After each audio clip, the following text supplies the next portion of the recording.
Elmo पस करियो यार इको अल्फ तेरे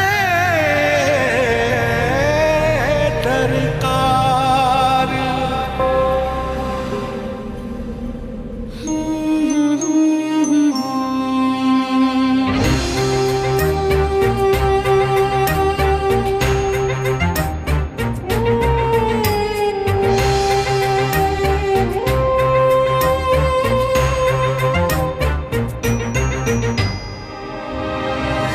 जाने किसके इंतजार में है धड़कने, थक गई हूँ सोचते वो कल जरूर आएगी। आंसुओं से भीग कर न छुप रही यहाँ वहाँ, कोई न देख पाएगा अलिफ की तरह। बर्फ की मिसाल हूँ, रूप हूँ, ख्याल हूँ, जमाल हूँ, जलाल हूँ, हवाए लाजवाल हूँ। अलिफ की चाह मुझे अलिफ की पनाह में हूँ, खड़ी रहूं डटी रहूं अलिफ की तरह, अलिफ की तरह। सदाए बाकमाल हूँ, इंसाफ भी अलिफ करे, अदाए पुरख्याल हूँ, ख्याल की शफा में हूँ, उसी की सदा मिले, उसी की वफा में हूँ। खड़ी रहूं डटी रहूं अलिफ की तरह, अलिफ की तरह। मुसीबत को बुलाने वाली मेरी बेटी नहीं तुम लोग हो। मेरे भाई का साथ छोड़ोगे तो तुम लोगों का भी अंजाम यही होगा। मुझे वो फाइल दो जो मेरी बेटी की बेगुनाही का सबूत है। बहुत देर हो गई इब्राहिम, बहुत देर। जब ये यकीन हो जाए कि सब अल्लाह की तरफ से है तो हमारी सारी फिक्रें खत्म हो जाती हैं। मिस एलिफ गोरेल को जमानत पर रिहा करने का फैसला किया जाता है। कैसे रहती होगी, उसे ठंड तो नहीं लग रही होगी। मेरे बस में होता तो कभी अलग ना करती। डेनिस,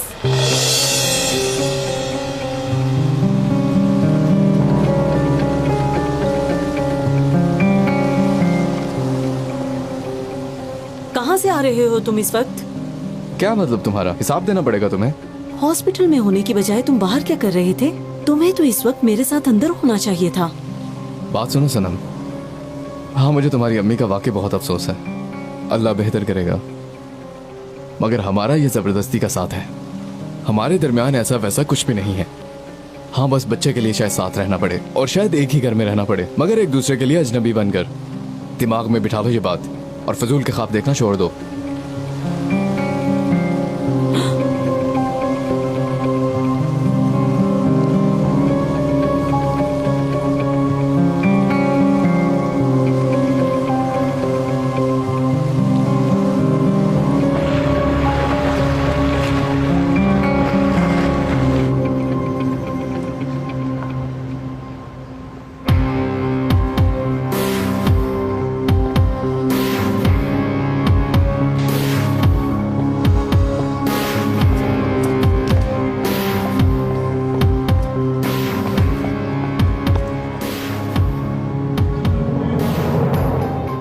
डेनिस के आसपास भी ना मैं देखूं तुम्हें, समझी?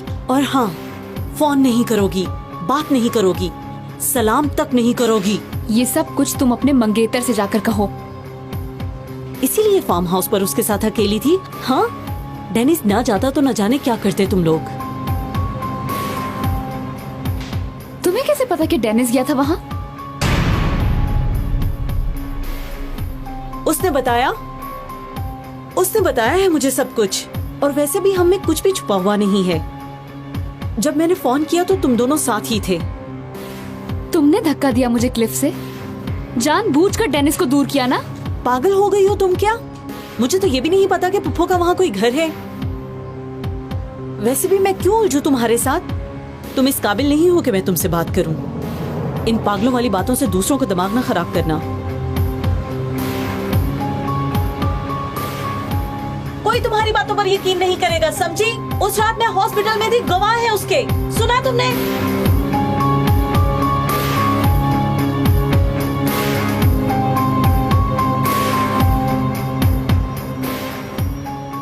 और अगर डेनिस को बताया तो मारी जाऊंगी मैं। जो मर्जी बता दो, ना कोई दलील है ना सबूत, साबित नहीं कर पाओगी।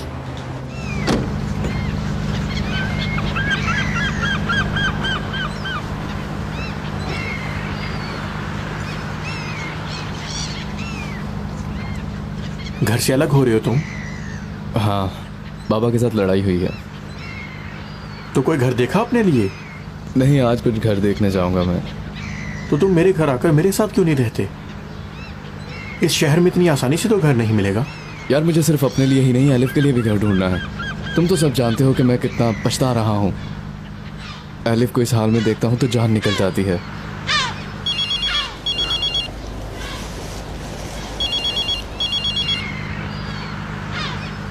हेलो। हेलो एडम, मैं एलिफ।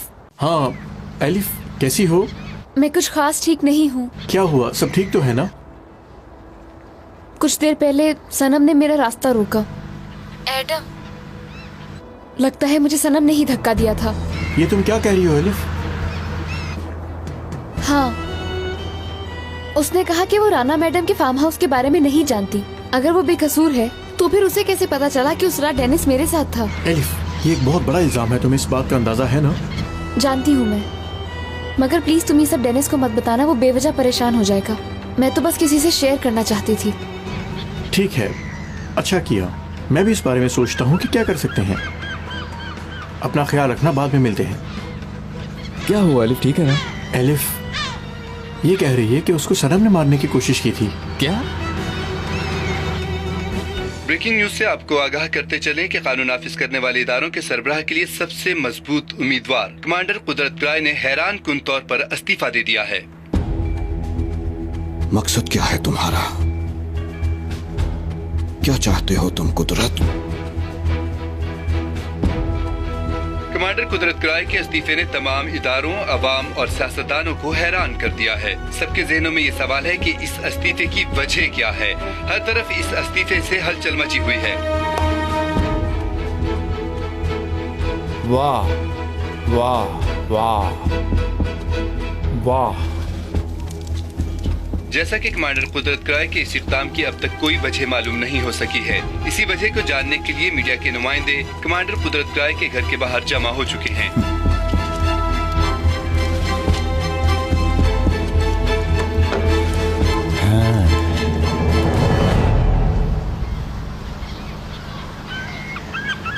अच्छा, तो अब मेरी समझ में आ रहा है। मुझे घर भेजने के लिए कहा कि हॉस्पिटल में है, और जब मैं हॉस्पिटल गया तो वहां पर नहीं थी। अगर तो एलिफ की बात में जरा भी सच्चाई है डेनिस, तो ये लड़की एलिफ के लिए बहुत बड़ा खतरा है। लेकिन हम साबित कैसे करेंगे ये?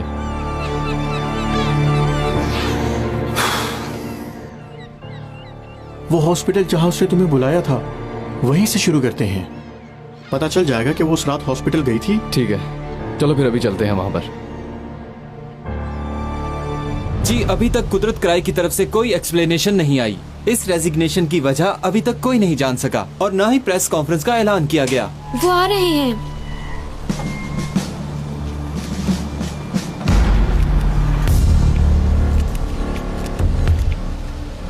जनाब, आपके इस्तीफे की बात सच है क्या? अगर सच है तो इसकी वजह बताएं। आपने ये फैसला अपनी मर्जी से किया या किसी ने आपको इस पर मजबूर किया है? आप हमारे सवालों का जवाब नहीं देंगे? आपने किसके कहने पर यह इस्तीफा दिया? हमें सच जानना है। प्लीज हमारे सवालों का जवाब दें, कुछ तो बोलें। सर, आप इस बारे में क्या कहना चाहेंगे? बात सुनिए आप सब लोग। कमांडर कुदरत राय कुछ ही देर में प्रेस कॉन्फ्रेंस करेंगे। आप प्लीज यहाँ से चले जाइए। आप सबके आने का बहुत बहुत शुक्रिया। इससे ज्यादा मैं कुछ नहीं कह सकता। अभी तक क्लैरिफिकेशन मैंने क्यों नहीं आपसे दी कहा गई? ना कि आप लोग यहाँ से चले जाइए। मेहरबानी करके ये जगह खाली कर दीजिए। गेट बंद कर दो।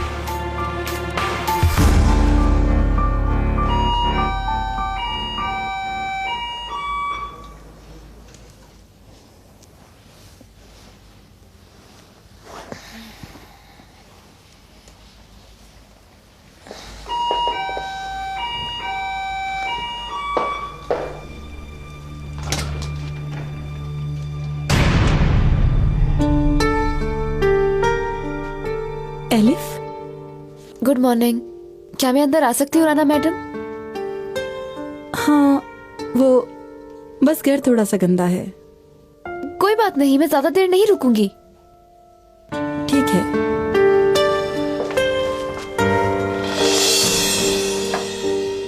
अक्सर कुछ लिखती रहती हूँ, पसंद नहीं आता तो बस फेंक देती हूँ। आप ये सब क्यों कर रही हैं? आओ।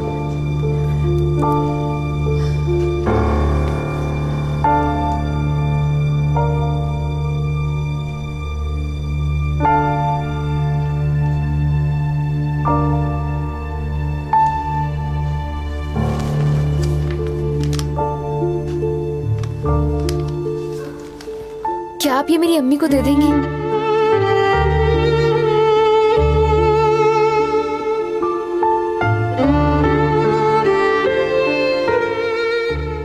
शायद जो मैंने खत में लिखा है उसके बाद उनका माइंड बदल जाए और वो मुझसे मिलना चाहे।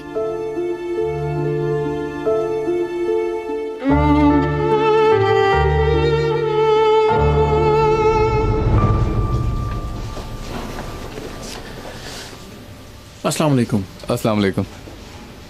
कल रात एक पेशेंट लाया गया था इमरजेंसी में, कोई रिकॉर्ड होगा आपके पास? जरा दिखाइएगा। ठीक है।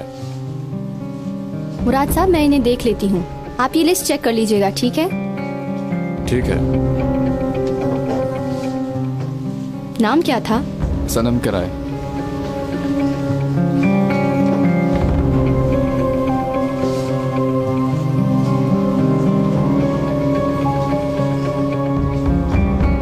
मिल गया है। सनम कराए है हमारे पास रिकॉर्ड। मुझे याद है, वही है ना जो सड़क पर बेहोश हो गई थी? हाँ वही। बच्चे को कुछ हो तो नहीं गया, इसलिए हॉस्पिटल लाया गया था। अच्छा ठीक है, बहुत शुक्रिया। बहुत शुक्रिया। अल्लाह हाफिज। खुदा हाफिज।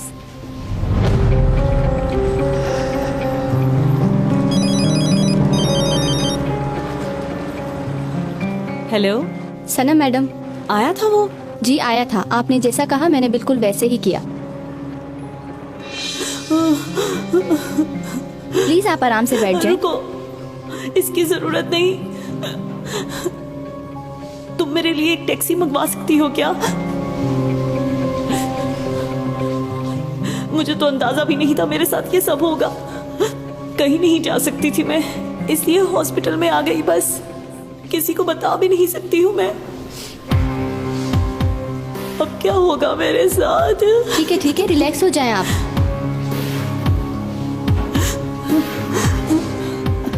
अब मैं यहाँ से जाना चाहती हूँ। इस हालत में ज्यादा देर यहाँ नहीं रुक सकती मैं।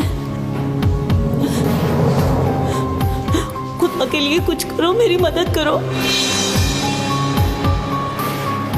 आपके फियांसी बहुत हैंडसम है, मेरे ख्याल से ना छोड़ें आप उस औरत के लिए।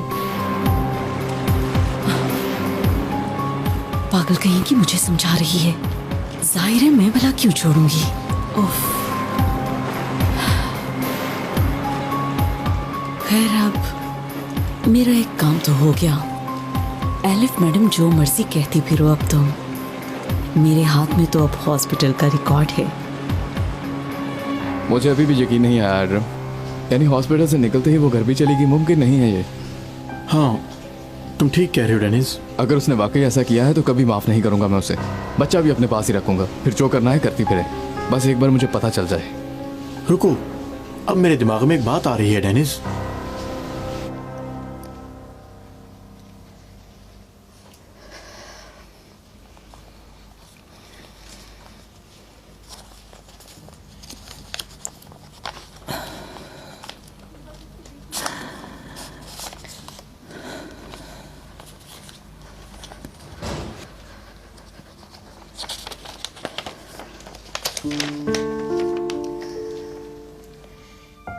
खत कहाँ से शुरू करूं ये समझ नहीं आ रहा।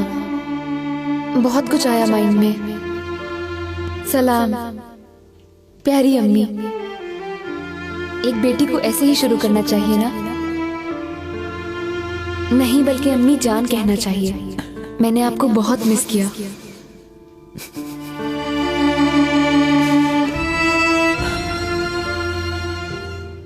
मगर मैं ऐसे शुरू करूंगी। मुझे आपसे मिलना है अम्मी।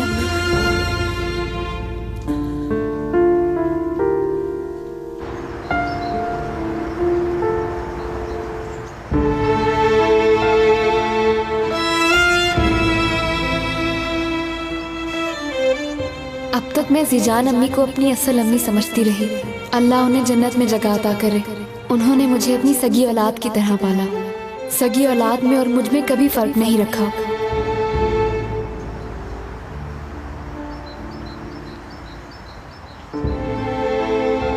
मैं कभी उनका हक अदा नहीं कर पाऊंगी। वो मेरी माँ, दोस्त, राजदार सब कुछ थी।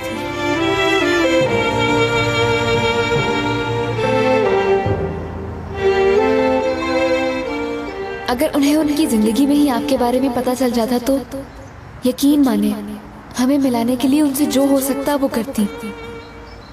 हो सकता है कहीं ना कहीं उन्हें ये डर होता कि आपसे मिलने के बाद मैं उनसे दूर हो जाऊंगी, मगर फिर भी वो एक औलाद को उसकी माँ से दूर ना रखती।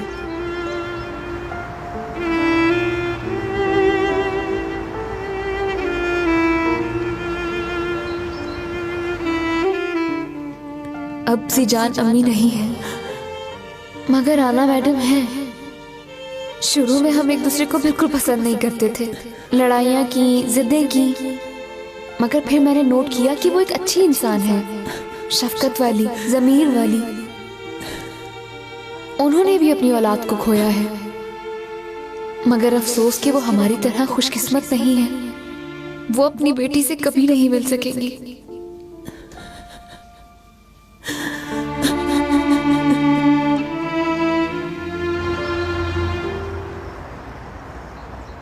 मगर हमारे पास एक चांस है। आपने अपने खत में लिखा था कि काश आप मेरे लिए कोशिश करती। अब आप कोशिश करें। जो मुझसे हो सका वो मैं करती हूँ। मैं कोशिश करूंगी कि आपको माफ कर सकूं, समझ सकूं।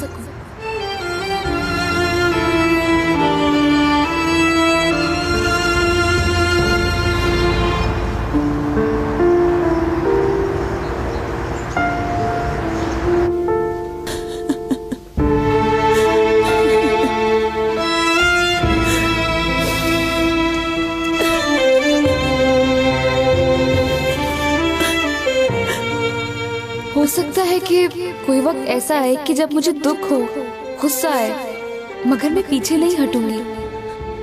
क्या कोई औलाद अपनी माँ से पीछे हट सकती है? गोश्त से नाखून कभी अलग नहीं हो सकता। हम भी कभी अलग नहीं होंगे। आपके जवाब का बेसब्री से इंतजार करूंगी। आपकी बेटी एलेन। या अल्लाह मैं क्या करूं? या अल्लाह मदद कर मेरी।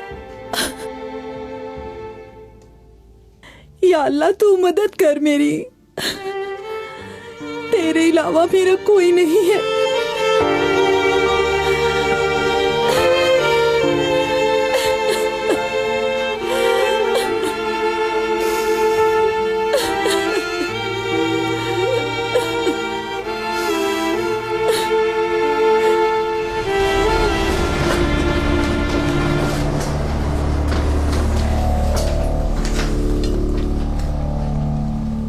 मेरे अजीज हमवतनों, आज तक जिस यूनिफॉर्म को बड़े फख्र से मैंने पहना है उसको उतार कर अपनी ड्यूटी से दस्तबरदार हो रहा हूं मैं। आप सबके माइंड में यह सवाल होगा कि मैं इस्तीफा क्यों दे रहा हूं। बताता हूं। हमारे इस प्यारे वतन की सालमियत को करप्शन और इंतहा पसंदी से नुकसान पहुंचाने की कोशिश की जा रही है। हमें अपने इस प्यारे वतन को करप्शन की बीमारी से बचाना होगा। मेरे वतन की तरक्की में रुकावट डालने की कोशिश की जा रही है। अपने इस मुल्क की जमहूरियत को गैर जमहूरी हथकंडों से महफूज रखने के लिए मैं ताहयात अपना ये फर्ज खुशउस्लूबी से सरअंजाम देता रहूंगा। और अपने वतन की खिदमत के लिए जरूरी नहीं है कि मेरे जिस्म पर यूनिफॉर्म हो। यहां मैं आपको यह भी बताता चलूं कि जब तक मैं इस सरजमीन पर सांस ले रहा हूं, कोई भी सिविल या सियासी ताकत इसको नुकसान नहीं पहुंचा सकेगी। ये मेरा वादा है। कुदरत साहब, आप रिजाइन दे चुके हैं और बगैर यूनिफॉर्म के आप कैसे मुल्क की खिदमत करेंगे? क्या आप हमें बताएंगे? जैसा कि मैंने अभी आप लोगों से कहा कि जमहूरी और सियासी मंसूबों को मुतारिफ कराकर एक अहम प्रोजेक्ट के जरिए मुल्क को सियासी और बुनियादी उसूलों पर चलाने की कोशिश करूंगा मैं। अच्छा, तो मुल्क की तरक्की से आपका क्या मतलब था? बहुत जल्द आप खुद देख लेंगे। क्या किसी ने आपको इस्तीफा देने पर मजबूर किया है? एकदम से आपने इस्तीफे का फैसला क्यों किया?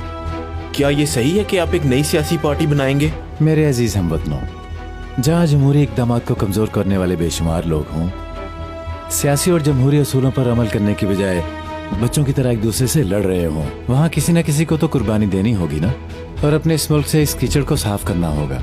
इस बार ये किरदार अदा करने वाला मैं हूँ, मुझे और कुछ नहीं कहना। आप लोगों के आने का बहुत शुक्रिया।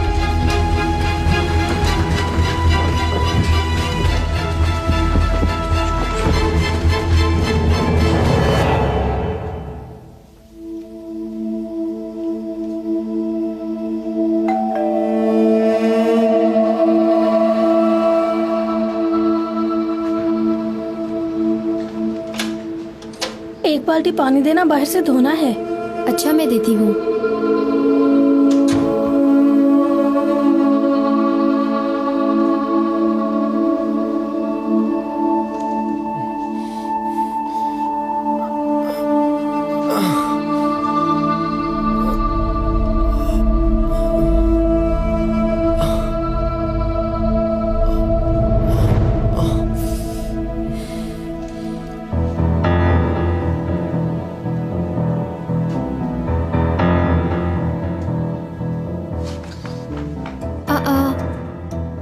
उठ गए हो तुम?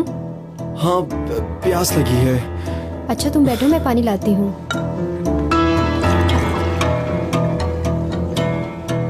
ये लो।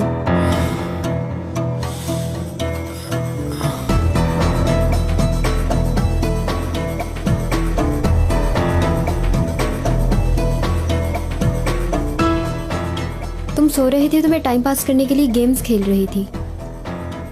अच्छा चलो उठो, मुंह धो लो, बहुत भूख लगी है, कुछ खाते हैं। ठीक है।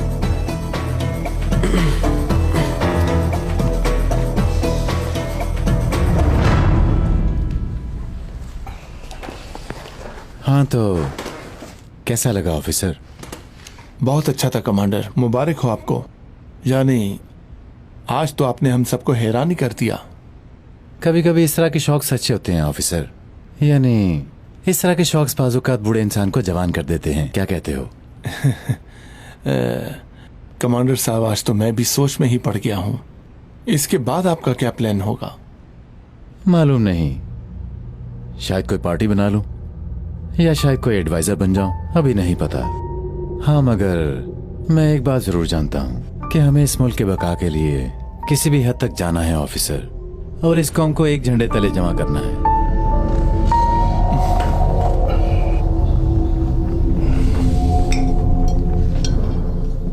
जख्म कैसा है? अभी भी दर्द है? नहीं नहीं, बहुत अच्छा काम किया है तुमने।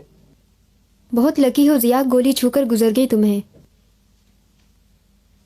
और हाँ जिया, मुबारक हो, लड़की रिहा हो गई है।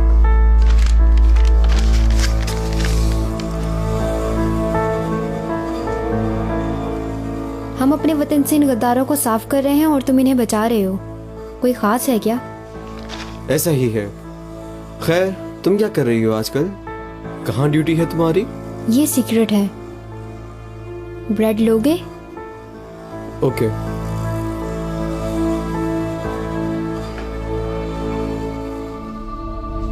तुम बताना चाहती हो कि मेरे भाई ने मारने की कोशिश की तुम्हें? दोबारा ऐसा मत करना प्लीज। मुझसे दूर होते हो तो मुझे लगता है बर्बाद हो जाऊंगी।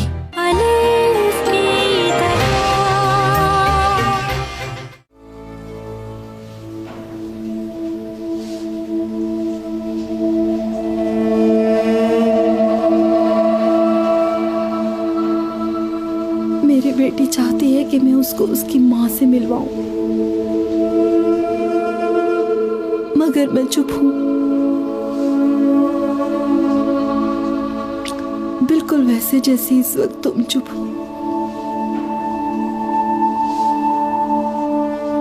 बात करना चाहती हो ना? तुम बताना चाहती हो कि मेरे भाई ने मारने की कोशिश की तुम्हें? हकीकत को सामने लाना चाहती हो?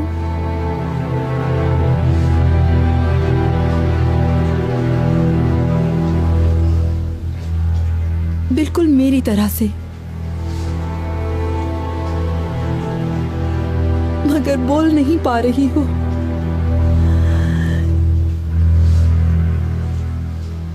जैसे दिल पर कोई पत्थर है,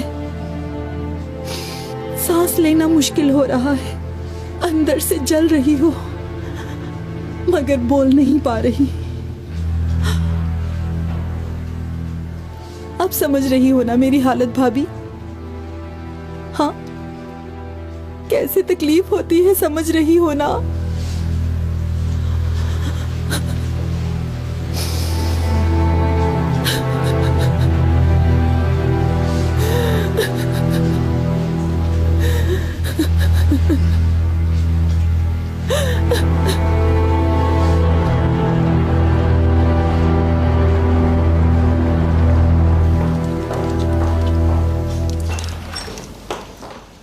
अस्सलाम वालेकुम। क्या सना मैडम घर पर हैं इस वक्त? वो अभी हॉस्पिटल से नहीं आई। और कुदरत कमांडर? वो भी नहीं आए। ठीक है, मैं अंदर वेट कर लेता हूँ, थोड़ी देर में आ ही जाएंगे। ठीक है।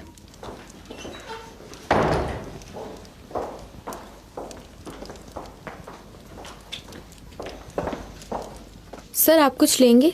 नहीं, बहुत शुक्रिया आपका। आप जाकर अपना काम कर सकती हैं, मैं अजनबी तो हूँ नहीं। ठीक है।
अस्सलाम वालेकुम सनम मैडम, डेनिस साहब आपका इंतजार कर रहे हैं। रियली?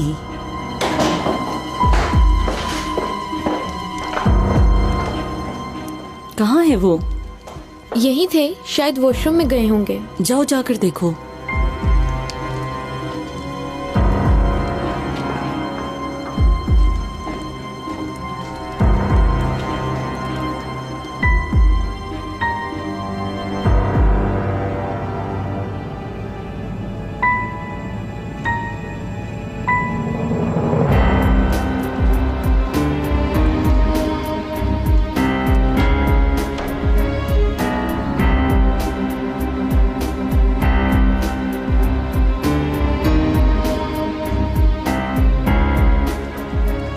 वहाँ नहीं है सनम मैडम। आ गई हो तुम? मैं कब से तुम्हारा वेट कर रहा था। हाँ। अम्मी ठीक तो है ना? उनकी फिक्र हो रही थी इसलिए आया था।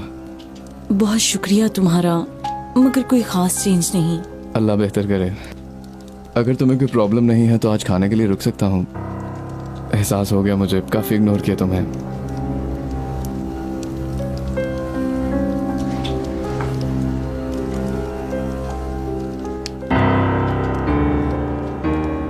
दोबारा ऐसा मत करना प्लीज। मुझसे दूर होते हो तो मुझे लगता है बर्बाद हो जाऊंगी।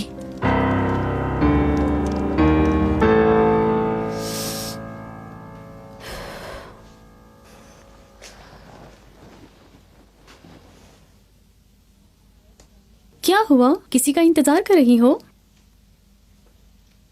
नहीं तो।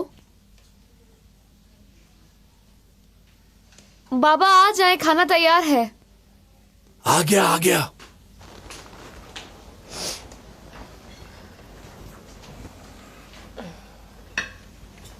हाँ लड़कियों, मैं ये सोच रहा था कि हम किसी दिन राना मैडम को खाने की दावत पर बुलाते हैं, क्या ख्याल है? ऐसे क्या देख रही हो तुम दोनों मुझे? अल्लाह अल्लाह, जैसे मैं उन्हें जानता तक नहीं हूँ। पसंद है वो मुझे, इसलिए मैंने कहा। कुछ गलत कह दिया मैंने? तौबा अस्तगफार। लेकिन इसकी क्या जरूरत है? क्या हो गया तुम्हें? थोड़ा दिमाग इस्तेमाल करो। तुम्हारी बहन के साथ कुछ कम किया उस औरत ने? है कितना ख्याल करती है वो तुम्हारी बहन का। दूसरा वो बड़ी औरत है, हमें उस औरत से काम पड़ सकता है। बस इसीलिए मैं उसकी तैयारी कर रहा हूँ। आई ना समझ? तुम्हें तो अकल ही नहीं है। हाँ, क्या हूँ लगा रखी। दो इधर मुझे, जल्दी करो। जो भी बनाया पता नहीं क्या अजीब सा बना के लाती हो तुम। मैं होती तो उस खत के बाद भागकर अपनी औलाद के पास आ जाती। बर्दाश्त ना कर पाती। वो भी आएंगी, मुझे पता है, जरूर आएंगी।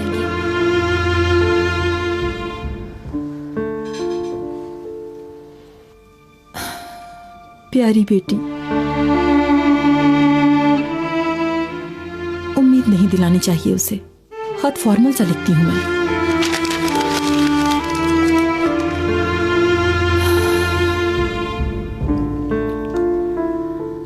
मेरी प्यारी एलिफ,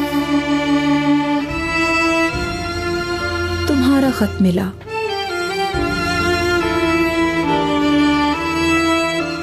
तुम्हारी बातों से मैं बहुत खुश हुई, मगर अभी भी तुम्हें अंदाजा नहीं है कि तुम किस किस्म के खतरे से दो चार हो। इतने सालों बाद मिली हो मुझे, अब खो नहीं सकती तुम्हें। एडम, ले लिया है ब्रेसलेट, उसके ऊपर सनम का नाम लिखा हुआ है।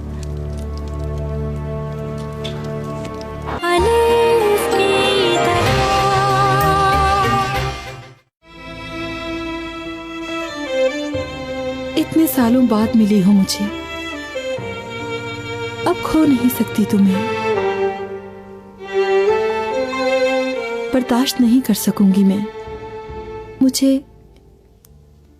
तुम समझ पाओगी जब खुद मां बनोगी। प्लीज माफ कर दो मुझे। तुम्हें बहुत प्यार करने वाली अम्मी।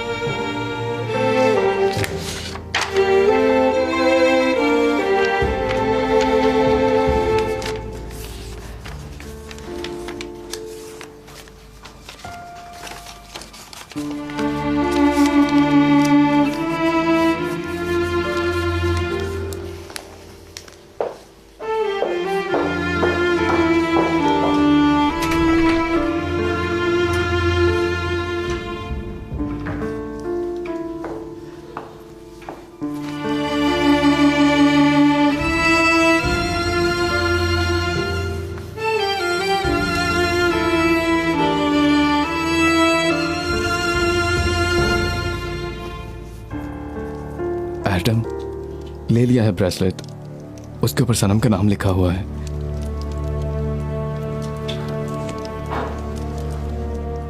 हाँ हाँ बिल्कुल, जब भी चाहो कॉल कर लो मुझे, कोई प्रॉब्लम नहीं है। ओके, फिर अपना ख्याल रखना। बाबा से बात हुई अभी मेरी, वो तो नहीं आ सकेंगे, उनकी कोई मीटिंग निकल आई है। इसका मतलब हम अकेले ही खाना खाएंगे। हाँ अच्छा है ये तो।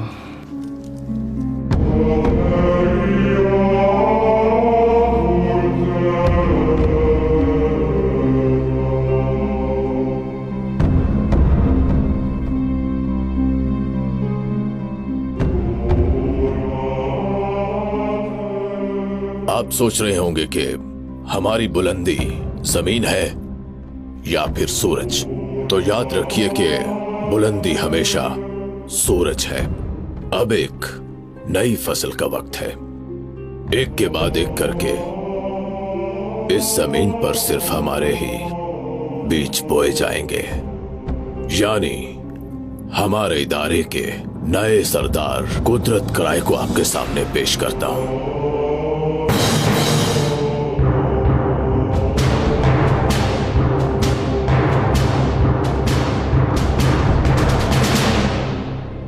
साथियों, मेरी ड्यूटी खत्म होने के बाद अब इनकी ड्यूटी शुरू होती है।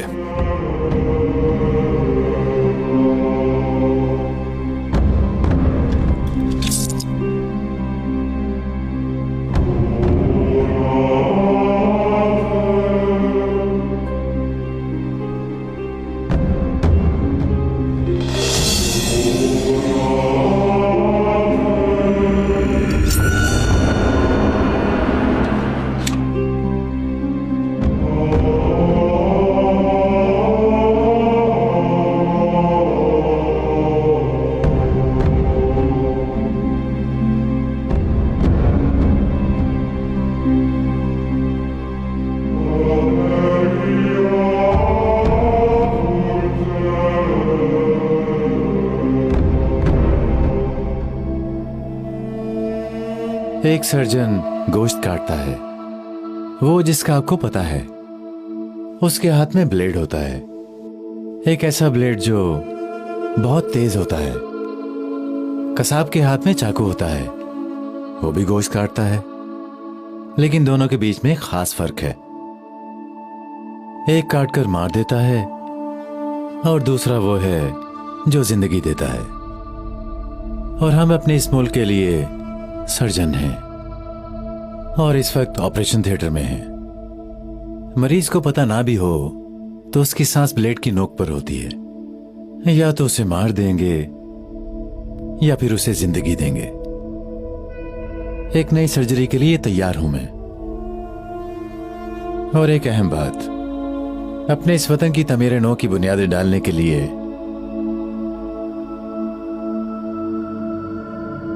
जिस शख्स का इंतजार था वो तैयार है और उस शख्स से मिलने का वक्त भी आ गया है।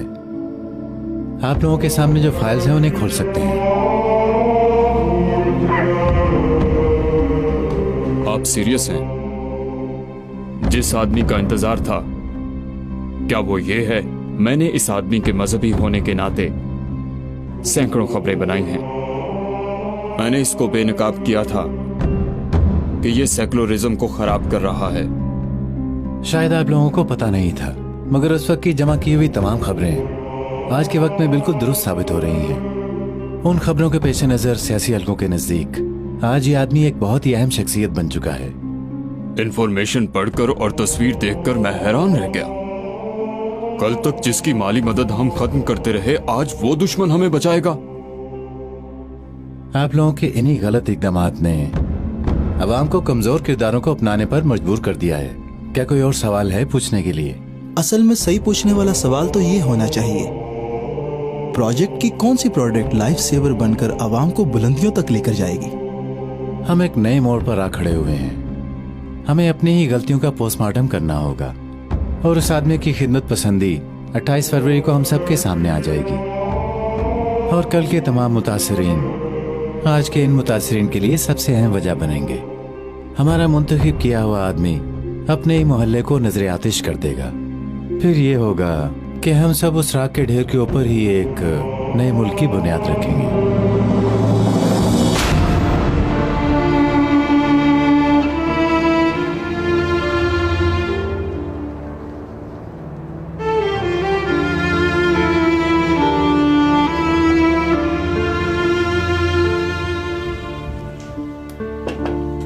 ठीक है, अब तुम जा सकती हो, बाकी सब मैं खुद कर लूंगी। जी ठीक है, खाना एंजॉय करें। शुक्रिया। शुक्रिया तुम्हारा भी। अपनी प्लेट मुझे तो। डेनिस, अभी तक कॉल क्यों नहीं आई इसकी? डेनिस। हाँ सनम। प्लेट। हाँ डाल दो। मटर लोगे ना तुम डेनिस?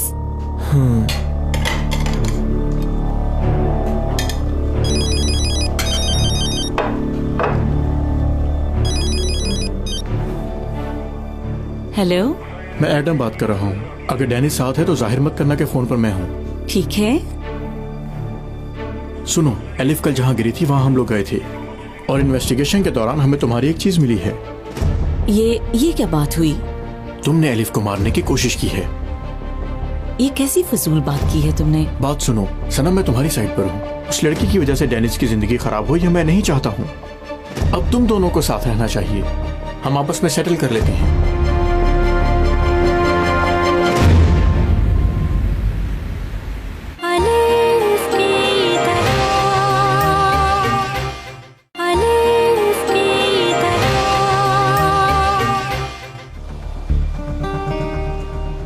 जो कुछ एलिफ के साथ किया है उस सब का हिसाब लूंगा मैं उससे। अच्छा अभी तो तुम छुपो वहां जाकर। चलो जाओ।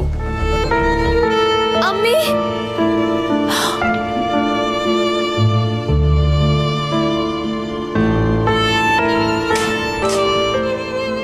बस थोड़ा सब्र रहो। अब तुम लोगों को कभी अपने से जुदा नहीं करूंगा। हर चीज से बढ़कर यही ख्वाहिश होती मेरी। तो फिर मेरे साथ ऐसा क्यों कर रही है? क्यों? पीछे नहीं छोड़ेगी वो अब उसका। ठीक है ठीक है।